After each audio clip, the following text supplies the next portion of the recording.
Le Olimpiadi. Diciamo che c'è qualcosa che mi ha fatto stare un po' male e riguarda le Olimpiadi e ve ne voglio parlare. Perdonatemi se parlo a bassa voce, ma è notte fonda. Solo che avevo intenzione, mi è venuta in mente l'idea per questo video, ho tante cose da dire e quindi ho detto vabbè, insomma, dato che comunque ultimamente sto lavorando fino a tardi, faccio il video lo stesso e come va va.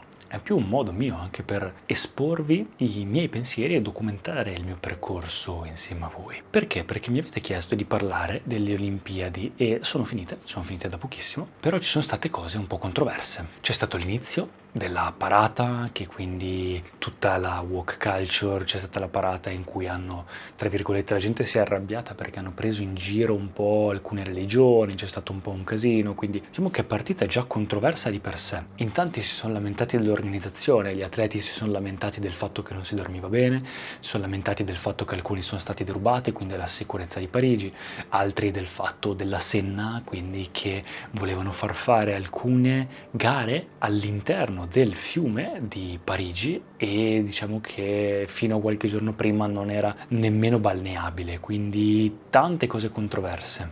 E su queste cose non è che c'è molto da dire. Secondo me, e penso che sia una cosa che poi la gente ha iniziato a notare, ovviamente erano tutte un po' cose studiate un po' forse a tavolino per fare pubblicità all'evento. Però secondo me hanno un po' esagerato, perché anche per la questione ad esempio che gli atleti avevano da dormire in posti strani oppure gli davano dei contraccettivi tipo, cioè gli atleti non sono lì per divertirsi, sono lì per fare la gara probabilmente più importante della loro vita. E quindi diciamo che da essere le Olimpiadi poco guardate, perché in realtà ultimamente anche io ci facevo caso e il fenomeno delle Olimpiadi arriva da lontano, dal passato, ma non è come magari i mondiali di calcio in cui comunque tutti si fermano durante quei 90 minuti la partita e si mettono a guardare la partita, perché essendo che sono sempre lì e sono vari sport, tantissimi sport, diciamo che la gente è più una cosa da zapping, quindi ogni tanto metti lì, fai zapping, vedi qualcosa e magari ti fermi a guardarlo un po' oppure no, magari durante la cena. Quindi è un po' un fenomeno particolare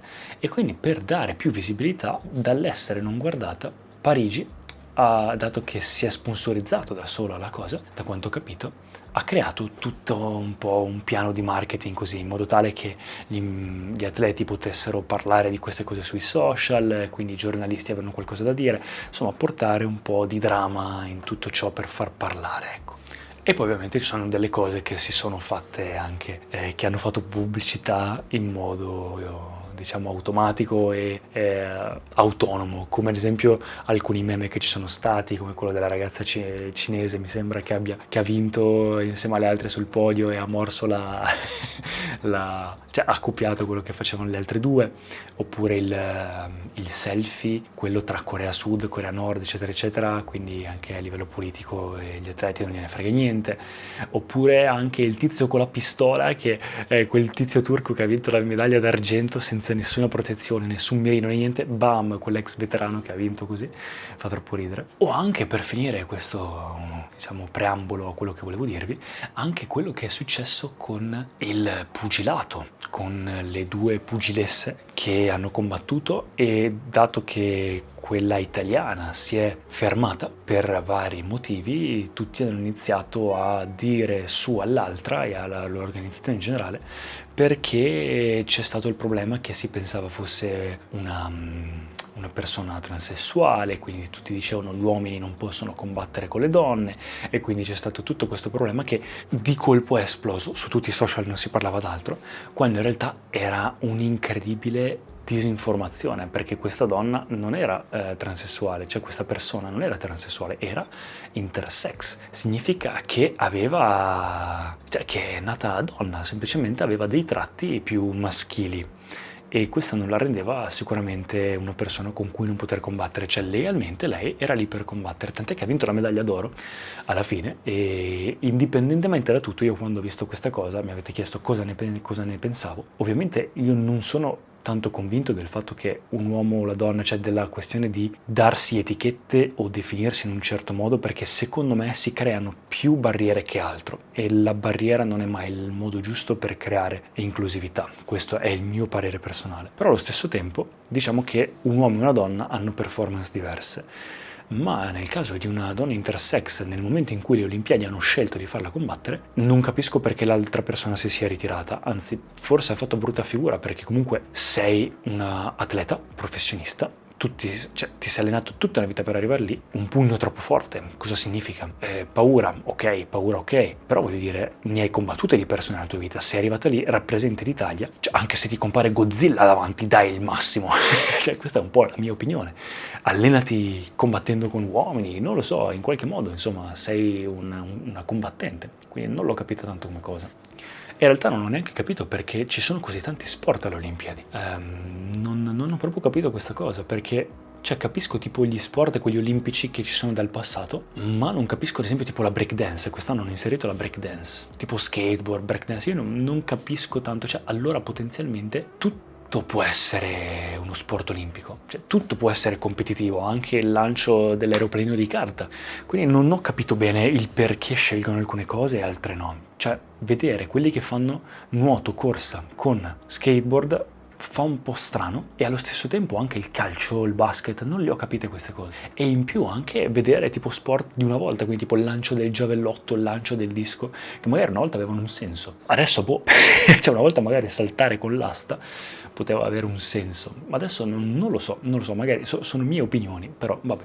Diciamo che tutto questo era un preambolo per spiegarvi che cosa è successo. Io ho fatto nuoto agonistico per tutta la vita, fino ai 20 anni, e praticamente ho smesso intorno ai 18-19 anni, quando diciamo che gli allenamenti erano diventati tutti i giorni, a volte anche 2 giorni, cioè 2 volte al giorno, e domenica la gara. Quindi contate che l'infanzia che hanno avuto i nuotatori, che hanno gli sportivi, è diversa, perché passi tutta la vita in piscina.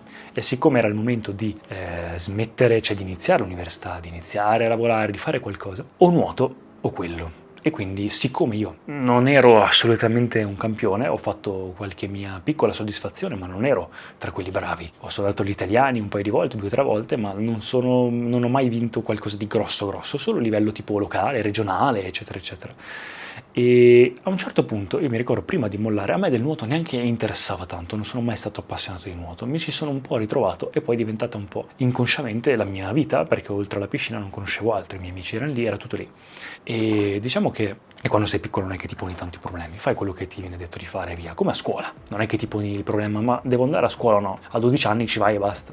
E a un certo punto cosa è successo? Che iniziavano a comparire questi ragazzini nuovi che erano altissimi, fortissimi e battevano tutti i record di noi grandi. E quindi diciamo che a livello competitivo, sportivo, ti passa un po' la voglia, perché vedi sti ragazzi che tu ti alleni tutta la vita per migliorare di 2-3 decimi una gara, e arriva qualcuno che ti fa tipo 3 secondi meno di te e ha meno esperienza di te, è più piccolo di te di 4-5 anni, e lì dici cosa sono qui a fare? Cioè lì inizia a comparire l'idea del ma è veramente meritocratico lo sport? Cioè lì non è questione di allenamento, è questione di talento, ma anche fortuna, perché alla fine è vero, uno può avere il talento, ma può non aver scelto lo sport giusto, può non essere nato nelle condizioni giuste, può non aver avuto i genitori che magari lo volevano iscrivere a uno sport, può non aver avuto l'allenatore giusto, insomma una serie di fattori che un po' fortuiti che ti portano a poter sfruttare il tuo talento. Ci sta, però allo stesso tempo dici, ma è meritocratico? Perché scusa, soprattutto nel nuoto questa cosa la vedi,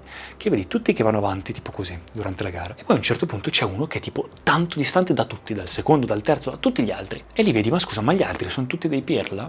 Cioè gli altri si allenano come lui, mangiano come lui, hanno le stesse, cioè fanno le stesse cose, gli stessi sforzi, magari anche di più, però una persona per qualche motivo è più portato, non si sa, e diciamo che spicca. Quindi questa cosa mi ha sempre un po' fatto impressione, però beh, il mondo in realtà funziona così. Quindi non, diciamo che è un po' deludente, cioè diciamo che ti demotiva un po' questa cosa, perché comunque dici qualsiasi cosa faccio, quanti sforzi io faccia, non arriverò mai lì, quindi è un po' un peccato. E questa cosa mi è successa anche adesso nella vita. Perché?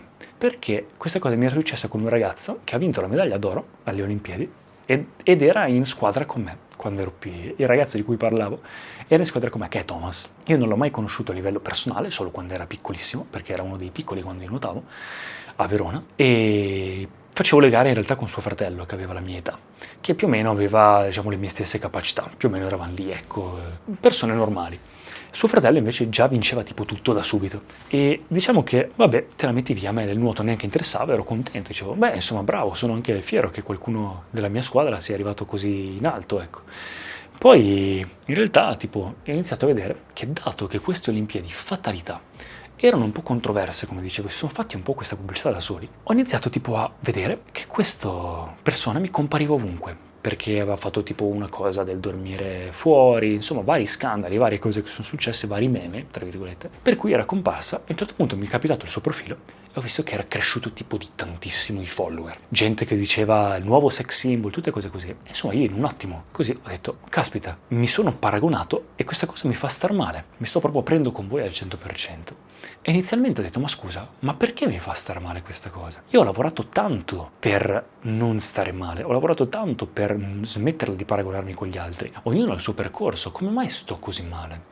E quando l'ho visto mi ha proprio fatto rivivere quel trauma del nuoto, di dire non vale la pena perché tanto non arriverò mai lì. Mi ha fatto rivivere la stessa cosa un po' nella vita, nel senso che vedo, scusa, ho perso, cioè ho usato questi anni mentre lui nuotava. Lui poi un esempio in generale, cioè non è Thomas, non ce l'ho con Thomas, anzi, figurati, è lui per prendere l'esempio, ecco, di quello che è successo a me. Una persona che tipo io mi sono concentrato sul crescere sui social, sul fare video ogni giorno, sul migliorare la mia estetica, eccetera, eccetera, e poi uno che invece nuotava, gli arriva fama, tra virgolette, soldi, tra virgolette, follower, eccetera, eccetera. E quindi dico, ma scusa, e viene ritenuto bello? E io cosa sono qui a fare? Nel senso che per un attimo mi è arrivato di colpo, tipo un colpo basso di paragone, a cui non ero più abituato, perché da un po' che avevo smesso di paragonarmi, e mi ha fatto star male, e poi in realtà, piano piano, mi sono chiesto, ma perché ci sono stato così male? E a mente fredda, ragionandoci, mi ha fatto capire questa cosa tanto, da volerci fare un video, mi ha aiutato tantissimo a risolvere un ultimo piccolo trauma che avevo di questa cosa, del nuoto, in generale del paragonarsi e così via. Mi ha aiutato tanto questa cosa. Perché? Perché fare gli esercizi aiuta, ovviamente, ma è un periodo in cui sto tanto facendo introspezione, esercizi su me stesso, cercando di guarire traumi, pensieri, pattern e cose basate sulla paura, credenze negative, eccetera, eccetera, cose che mi bloccano. Sto lavorando tanto su me stesso e questa cosa mi era sfuggita e quando mi è arrivata era chiara e tonda, ho detto ma perché mi fa stare così male? E riflettendoci, pensandoci, eccetera, mi sono proprio accorto, cavoli, ma è proprio vero. Cioè, non c'è una via migliore o peggiore. Io sono bloccato, tipo alla partenza di una gara in cui non parto perché mi sono accorto, io non mi interessa, cioè a me non interessava del nuoto. Mi ha fatto capire questa cosa qua, che a me tipo del nuoto non me ne frega niente, io non è che mi ero paragonato per la questione del nuoto, mi ero paragonato perché veniva apprezzato dagli altri e mi sono accorto, cavoli, il mio obiettivo inconscio è sempre stato essere apprezzato dagli altri. Ecco perché non capisco qual è il mio percorso, ecco perché non capisco cosa mi piace e cosa non mi piace, ecco perché queste cose qua mi paragono con gli altri e così via. Mi sono accorto che era la base di tanti più cose su cui erano fondate su quel problema. Mi sono accorto che io cercavo una conseguenza saltando il percorso. Invece che concentrarmi su un percorso come il nuoto, qualcosa che ti può dare apprezzamento dagli altri, mi concentravo sulla conseguenza, il voler essere apprezzato dagli altri, quindi fare le cose che inconsciamente il mio cervello filtrava e diceva no, questa cosa no perché non può essere apprezzata dagli altri, no, questa cosa non ti rende famoso, no, questa cosa non ti rende ricco, ma non era un pensiero consapevole, era un pensiero inconscio. E quando l'ho realizzato ho detto cavoli, da quante cose il mio cervello stava cercando di proteggermi per piacere agli altri. E questa cosa mi ha fatto tanto riflettere e mi ha aiutato tanto a capire di cambiare proprio l'obiettivo, di cambiare proprio me, perché nel momento in cui guardavo l'apprezzamento e quindi non un percorso, un obiettivo, ovviamente un giorno è lui, un giorno è qualcun altro, un giorno è l'altro, cioè ti paragoni a tutti, perché? Perché tutti nel loro ambito in qualche modo arrivano a un punto in cui sono apprezzati e quindi tu per assurdo ti paragoni a tutti e stai male per tutti. Quindi rimani fermo all'inizio della gara e invece di proseguire per il tuo percorso unico, guardi gli altri e vedi, ah ok, forse quella è la strada migliore, forse dovevo fare l'atleta. A lui viene apprezzato, forse devo fare il cantante, ma l'attore forse era la via migliore per diventare famoso. Quindi partivo proprio da un presupposto sbagliato. E quando ho fatto tutto un lavoro su me stesso, mi sono accorto di questi pattern, eccetera, ho iniziato a lavorarci, ho cambiato queste cose e mi sono detto, ok, cos'è che voglio, cos'è che mi piace, cosa non mi piace, e poi mi sono accorto in realtà non è per forza una cosa negativa, anzi può essere la mia forza il fatto che io comunque in questi anni mi sono concentrato sul creare delle fondamenta stabili per costruirci qualcosa sopra. E quindi il non sapere esattamente quello che voglio fare non è per forza una cosa negativa, anzi mi sono accorto che forse avere un obiettivo fisso, un sogno, non è forse la scelta più giusta. Perché? Perché cosa sono i sogni se non un'esagerazione di quello che già conosciamo? Quindi è una visione futura di tipo conosci i soldi? Più soldi, conosci l'apprezzamento? Più fama, conosci l'amore? Più amore e così via. Ma alla fine il vero percorso, tra virgolette, spirituale, il vero percorso sarebbe farsi sorprendere dalla vita non aspettandoti quello che può succedere. Quindi invece che calcolare esattamente dove voglio arrivare e cosa devo fare per arrivare lì, invece che guardare gli altri e capire qual è la via migliore, semplicemente essere, ed è un insegnamento spirituale che ho sempre sentito ma non avevo mai capito fino adesso, gli insegnamenti spirituali li prendi ma poi pian piano quando ti arriva il vero insegnamento lo applichi e quindi diventa una vera realizzazione, ma essere coinvolto e buttarmi al 100% dando il massimo in quello che ho qui e ora nel mio percorso unico, un passo alla volta. Quindi quello che la vita, Dio, l'universo mi mette davanti, in quello do il massimo, senza troppe domande. Come disse Steve Jobs, unisci i puntini all'indietro, quindi non puoi guardare gli altri perché ogni percorso è completamente unico e il tuo obiettivo, puoi averlo comunque, va bene avere degli obiettivi, ma si dice nello yoga, se hai entrambi gli occhi fissati sull'obiettivo, perdi l'equilibrio perché non vedi dove stai andando. Ed è un po' quello il senso. E tutti tipo gli anime, la vita dei personaggi dei cartoni che ammiravo quando ero piccolo e tutte queste persone che ammiro, in realtà alla fine che cosa hanno di questa vita avventurosa? Cioè come fanno ad averla? Ed è la stessa cosa, è questo coinvolgimento totale, buttarsi a capofitto in quello che la vita ti mette davanti. Perché anche tipo, si dice no, tipo quelli che credono in Dio dicono se chiedi a Dio tipo più forza, non ti dà più forza, ti dà delle occasioni per dimostrare di avere più forza. Quindi è un po' la stessa cosa e la sto applicando e quindi invece di pormi troppe cose, invece di non essere mai contento perché devo arrivare là per essere contento, no, sono contento qui, sono contento ora, fondamenta stabili e quello che mi succede davanti, con flessibilità sono contento indipendentemente da quello che faccio e lo faccio così dando al massimo perché solo se sei pieno, felice, contento, gioioso fai le cose al massimo, come dico sempre, prima sei e poi fai, da lì fai e poi quindi ricevi e le cose arrivano naturalmente come conseguenza e non puoi concentrarti sull'avere qualcosa, quindi sulla conseguenza, che è l'errore che facevo prima, così da fare e poi essere, perché così diventi schiavo di che cosa stai facendo. Se punti al voler fare qualcosa per stare bene, sei schiavo di quella cosa lì, perché se non succede come esattamente vuoi tu, se il mondo non è esattamente come vuoi tu, diventa un disastro. Quindi invece di cambiare il mondo, cambi te. Dentro di te scegli come rispondere alle cose e con flessibilità quello che c'è da fare lo fai. Sadhguru una volta disse la persona normale fa quello che va fatto e non gli piace. La persona intelligente fa quello che gli piace e ogni tanto deve fare quello che non gli piace e non gli piace. Il genio però fa quello che è necessario fare e lo fa con gioia. Quindi non importa quello che fai, lo fai con gioia. Anche perché siamo stati condizionati fin da piccoli in realtà a non essere mai contenti e a dover puntare sempre a qualcosa di più, a questa ricerca continua di qualcosa. Quando arriverò a quello sarò felice, ma in realtà quella cosa non arriva mai e quindi siamo un po' condizionati, no? I voti fin da piccoli va bene, ma non puoi essere troppo contento, non puoi lasciarti andare, non puoi essere troppo nel comfort. E in realtà quello che pensavo fosse la mia motivazione più grande era il mio più grande blocco. L'aver paura di lasciare andare e buttarmi a capofitto nel qui e ora il mio cervello pensava di difendermi pensando di no, se fai così cadi nel comfort e non vai al tuo obiettivo, e invece era proprio il blocco più grande. E quindi questa cosa mi ha aiutato molto.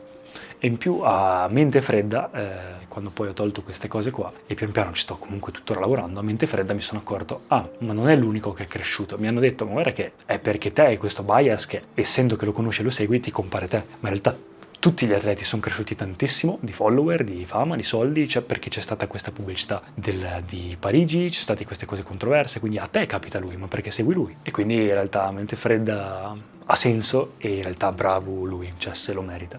Anche se a dirti la verità stavo pensando tipo al sacrificio che queste persone fanno, cioè il nuoto, io mi ricordo, era tutta la vita e immagino questi atleti qua devono fare un sacrificio enorme. Io mentre ero qua che creavo delle fondamenta diverse, queste persone nuotavano.